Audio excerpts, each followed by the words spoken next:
senhores telespectadores, estou a falar-lhes no Alto Minho. Lembram-se os que forem da minha idade, naturalmente, os mais novos já não lembram.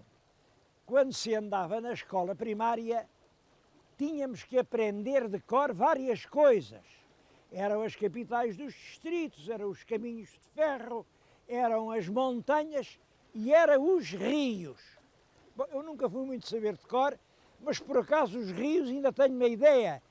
Minho, Lima, Cávado, Ave, Douro, Voga, Mondego, Tejo. Bom, a gente aprendia isto, mas não aprendia, naturalmente, o que ficava entre os rios. Ora bem, esta região predestinada em que lhes estou a falar é justamente a região de Portugal, que é banhada ao norte pelo Rio Minho, ao sul pelo Rio Lima. Não, a região não se chama assim, mas podia perfeitamente chamar-se a esta porção de extraordinária beleza do território português, o entre Minho e Lima. Este aqui, eu estou a falar, já viram, junto de um ribeiro muito bonito, entre grandes penedos de granito. É uma paisagem extraordinária. Ali estou a ver daqui umas alminhas onde os viajantes se encomendavam. Estou a ver dali uma ponte medieval. Aquela ponte vem para aí do tempo do Dom Afonso III ou de Dom Sancho. Ainda hoje lhe chamam a Ponte dos Cavaleiros. Bom, e esta ribeira impetuosa que passa aqui, é a Ribeira dos Cavaleiros. A ribeira vai ligar-se um pouco mais adiante com outra ribeira, a Ribeira da Salgueirinha. E são as duas ribeiras que fazem o rio Coura. O Coura já é um rio importante. O Coura é um caminho para o mar. Devo dizer que no sítio onde se junta a Ribeira dos Cavaleiros com a Ribeira da Salgueirinha se encontram inúmeros vestígios de ocupação romana, porque as duas ribeiras são bastantes para fazer um largo rio. Eu vim aqui trazido pela sedução que este lugar inspira, mas eu quase não conseguia chegar cá. Imaginem, cheguei ao alto do caminho e andou ali alguém, agora há 2 ou 3 dias, com uma máquina a partir os penedos. Estes belíssimos rochedos de granito, que têm milénios de história, recobertos assim de musgo, de eras, andam a ser partidos não sei por quais selvagens. De qualquer maneira, é preciso acabar quanto antes com isso. As cimenteiras já chegam para estar a derreter o país. Por amor de Deus, poupem os penedos de granito do entre Douro e Minho.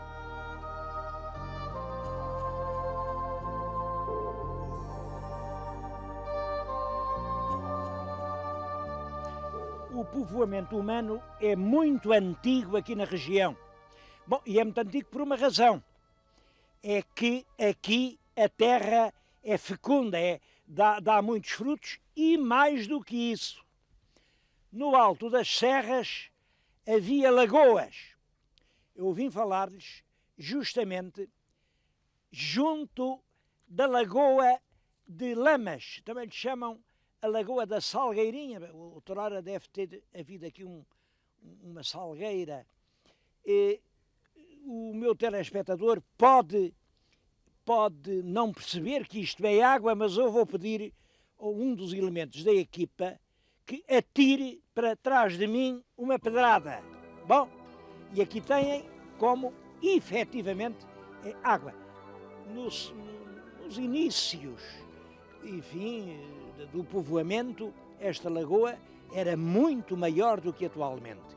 E a lagoa só por si proporcionava alimento. A lagoa estava cheia de peixe. e as pessoas podiam aqui facilmente obter o seu pão de cada dia. Resultado, à volta da lagoa há muitas mamoas. A mamoa é uma elevação de terra dentro da qual está um túmulo. Um túmulo, a datação pode ser 2.500, 3.000 anos antes de Cristo. Portanto, são populações neolíticas, isto é, populações que já vivem sempre no mesmo lugar e que vão buscar o alimento onde o encontram, pois esta lagoa era um verdadeiro armazém de pesca. É isso, é o facto de haver aqui instaladas populações que fez nascer um clima de lendas e de magia. O povo diz que aqui debaixo, vejam aqui debaixo, está escondida uma enorme igreja. E a igreja tem uma torre. E na torre está um sino. E o sino é de ouro puro. Aqui nestas aldeias há muita gente que garante que já ouviu tocar o sino de ouro da Lagoa de Lamas. Eu nunca ouvi, mas acho que sim, acho que aqui em Paredes de Coura já houve quem ouvisse tocar o sino. Há aí uma história, eu deixo isso para o fim do programa, mas os meus telespectadores vão ver. É verdade que para alguns já tocou o sino de ouro. Para outros não, coitados. Esses continuam a comer amargamente o seu pão de cada dia. As mamoas são atualmente o vestígio mais antigo de povoamento. Bom, mas depois há de outras épocas. Eu agora estou aqui no Monte da Cidade. Monte da Cidade, porque isto era Monte da Cividade. Está diante de nós o que resta de uma antiga povoação. Isto era um castro. Um castro deve andar aí por cerca de 1000 a.C. Os arqueólogos que têm explorado atribuem isto à Idade do Ferro. Quem disser 1000 a.C. não se engana muito. Uma coisa é certa, não apareceu aqui nada, absolutamente nada romano. Quer dizer, os romanos nunca ocuparam isto. Como sabem, os romanos chegam aqui, enfim, no primeiro século antes de Cristo, portanto, nessa altura, ou obrigaram esta gente a ir-se embora, ou isto já estava desocupado. É curioso, realmente este trabalho foi inteiramente feito agora, há poucos anos para cá, puseram a descoberto as habitações, houve mesmo um caso em que reconstruíram as paredes e fizeram a cobertura de colmo, como se imagina que tivesse sido.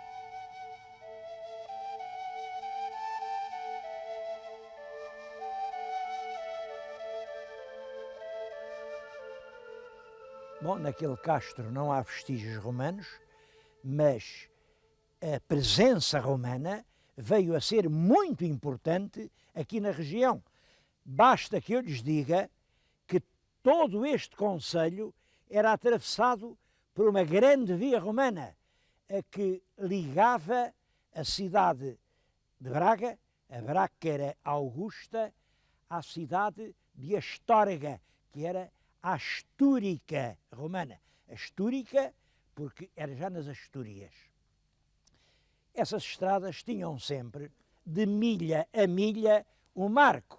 Aqui, em que dizia, foi o imperador fulano que mandou construir, enfim, com os títulos todos dele, e esses marcos marcavam as milhas. Por isso chama-se-lhe marcos miliários. Como sabem, a milha vem de milia, e milia quer dizer 1000. A milha eram 1000 passos. Bom, hoje é aproximadamente 1800 e tantos metros. É menos de 2 km, mas é muito mais que 1000 metros. Porquê? Para nós, um passo tem muito menos que o metro, porque é o espaço que medeia entre os dois pés, quando a gente está no chão. Para os latinos, eles não diziam que isso fosse o passo. O passo era o espaço que ficava entre um pé e o outro ponto onde esse mesmo pé ia bater no chão. Portanto, isso é realmente cerca de 180 centímetros. Pois de milha a milha havia um marco. E eu tenho aqui um marco, reparem que todo ele está escrito. E está escrito, estava nessa estrada, a dizer quantas milhas eram e a dizer uma coisa curiosa. Quem foi o imperador que mandou fazer aquela estrada, ou em que época o marco foi posto? É um imperador que deixou de si uma lembrança muito triste, é o tal Caracalla. Esse imperador confundia o poder com o terror. Afirmava-se sempre pela violência, pela sangueira, por chacinas de milhares e milhares de pessoas. Bom, apesar disso, há uma razão para eu aqui recordar o nome do Caracalla. É ele quem no ano de 212, é uma data importante na construção da Europa, 212, é o número capicua, manda fazer um edito que estende a todos os habitantes do Império o direito de cidadãos romanos, a plena cidadania. É, portanto, um passo importante na construção de uma Europa em que todos são cidadãos de pleno direito. Agora, o que este marco tem de mais curioso, e a razão porque ele está aqui num adro de uma igreja, já vão ver a igreja, é que chegou à Idade Média, quem é que queria lá saber do Caracalla, quem é que queria lá saber dos romanos, o que isto era uma boa pedra. E reparem, é uma pedra, mesmo à minha medida, hein? Eu quase que caibo aqui dentro. Bom, pois houve alguém que se lembrou disso e mandou fazer a sua eterna morada do outro lado.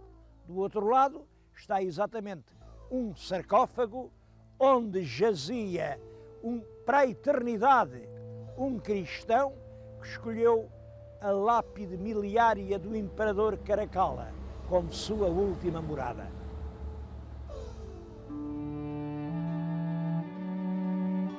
A igreja de que lhes falei é esta, é São Pedro de Rubiães. É uma igreja românica, tem lá dentro uma data que diz 1217, século XIII. Bom, mas ela a mim parece mais antiga. Isto é muito parecido com São Pedro de Rates, que é do século XII, dos monges de Cluny. De qualquer maneira, entre esta igreja e aquele marco miliário ficam cerca de 1000 anos. Durante esses 1000 anos acontece muita coisa. É o império que cai, são os bárbaros que vêm, é o cristianismo que alastra entre as populações. Bom, e aqui esta região do Cora transforma-se num território mais ou menos feudal, é um coto, pertence primeiro aos bispos de Tui, depois aos viscondes de Vila Nova de Cerveira e enche-se de palácios e casas senhoriais. Vou-lhes mostrar um desses palácios que, por sinal, é como a nau Catrineta, tem imenso que contar. Bom, o nome disto é hoje a Casa Grande de Romarigães e tem muita história. Isto começa no século XVII. Saíram daqui fidalgos que andaram das batalhas da Restauração. Tinha muito que contar, mas eu vou resumir isto a 3 momentos. O primeiro é quando o Miguel Dantas compra isto em praça pública. Miguel Dantas quem é? Olha, é um rapazinho, saiu daqui com 10 anos, pequenino, coitadito, foi para o Brasil, passou por lá fome. A prova é que chegou a vender cautelas no Rio de Janeiro, mas aos 34 anos estava riquíssimo. Como é que ele enriqueceu? Esse é um dos tais problemas que as famílias não gostem, que se escarafunchem muito. Como é que ele enriqueceu? Eu, neste caso, sei. Sei, eu vou dizer. Quando houve entre 1865 e 1870 a terrível guerra entre o Brasil e o Paraguai, o nosso Miguel Dantas vivia no Rio de Janeiro, mas apoiou, deu dinheiro e se calhar comprou armas aos paraguaios. Claro, os paraguaios tinham que pagar essas armas a peso de ouro. Quando matam finalmente o presidente do Paraguai, o Serrano Lopes, o nosso Miguel Dantas vem para Portugal, vem com um dinheirão, já tinha uma fortuna fabulosa, e começa a questão aqui a meter-se na política. Eu há bocadinho tinha dito que lá em cima na lagoa algures está escondido um sino de ouro e que ele toca, mas são poucos os que o ouvem. Eu acho que o Miguel Dantas ouviu retenir o sino de ouro. Curioso, foi tão longe daqui. Para ele, o sino soou nas batalhas sangrentas do Paraguai.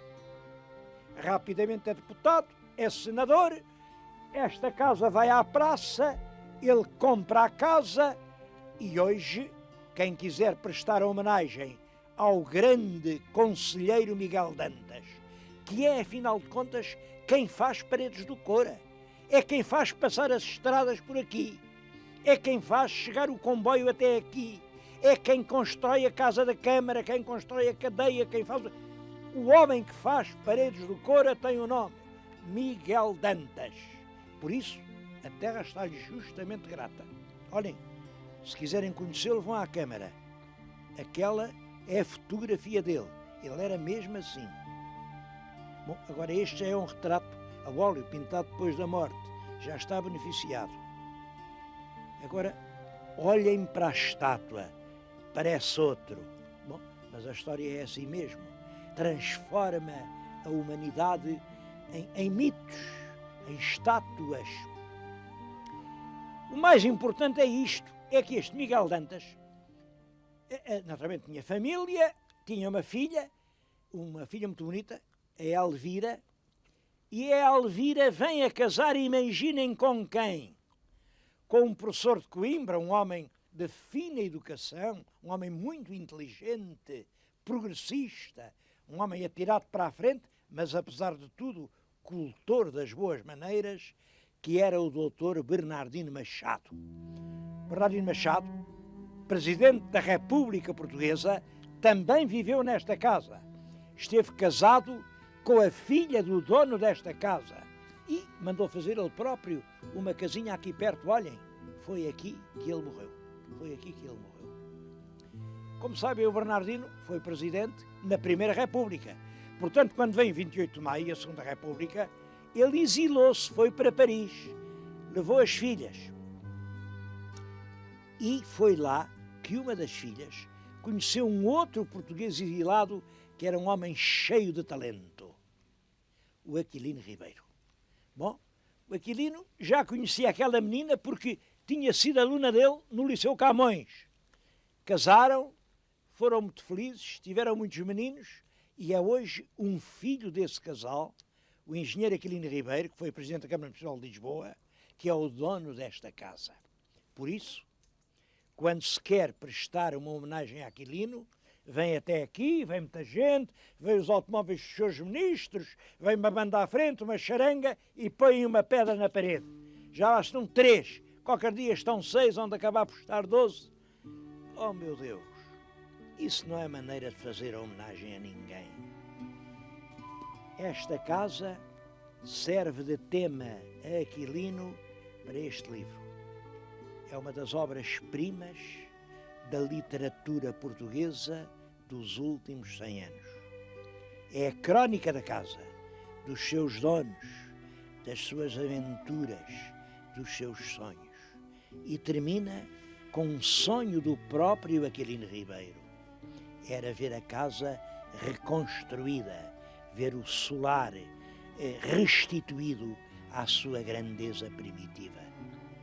Se alguém quiser prestar homenagem a 3 grandes gerações de portugueses, à geração dos brasileiros torna-viagem, que por lá morejaram, morreram e quando voltaram vieram dar uma vida nova às suas terras, à geração de Bernardino Machado, presidente da Primeira República, um homem cujo ideal era de paz, era de reunião de todos os portugueses, e à geração de Aquilino Ribeiro, o grande escritor, o grande prosador, o estilista inexcedível, que ainda hoje é um dos best-sellers da nossa literatura.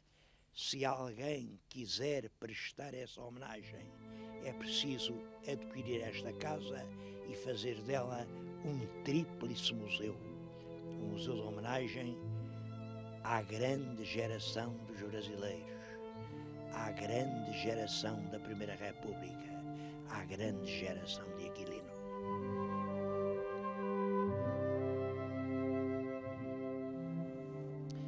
Senhores telespectadores, para concluir o programa, eu vim aqui ao Monte da Pena.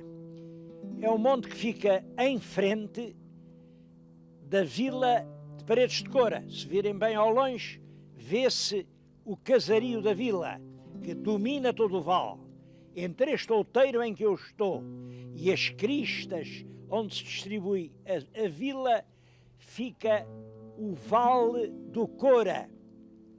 É esta grande mancha verde, com fazendas pequenas, casinhas, moitas de azevinho, sotos de castaceiras e, ao longe, as cristas azuis das montanhas a delimitarem isto como se fosse um presépio.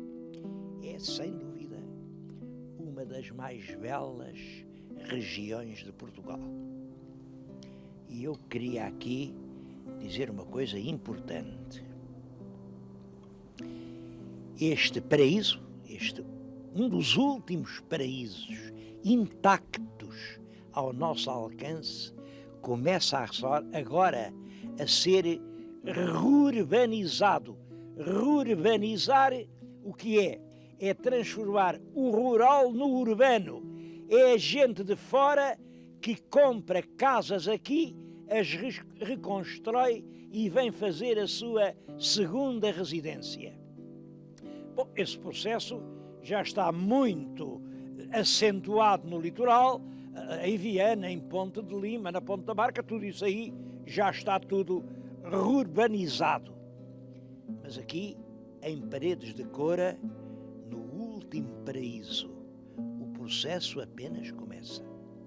São uns senhores importantes, uns senhores, eles vêm de Viana, são negociantes ricos, são médicos bem-sucedidos, são advogados com êxito. Também já está a vir muita gente do Porto, empresários, capitalistas, os senhores com os grandes carros, até já por aí há meia dúzia de políticos de Lisboa. E agora vêm para aqui, compram umas ruínas, compram-nas já caras, porque aqui isto é muito mais barato do que noutros sítios, mas mesmo assim já é caro e fazem umas belas casas. E não dizem nada a ninguém. Este paraíso perdido, aqui nesta região do Vale do Coura, é só para eles. Ora bem, o objetivo deste meu programa é romper essa conspiração do silêncio. O Vale do Coura é um paraíso, mas por enquanto é um paraíso em que há lugar para todos. É um paraíso que não tem afixada aquele cartaz odioso reservado o direito de admissão. Não, aqui por enquanto o sol, quando nasce, é para todos. Eu senti-me feliz por vir a uma terra como esta e por poder fazer aos meus telespectadores, daqui de longe, de todo o mundo que estão a ouvir, venham a Paredes de Coura, venham ver quanto é bonito.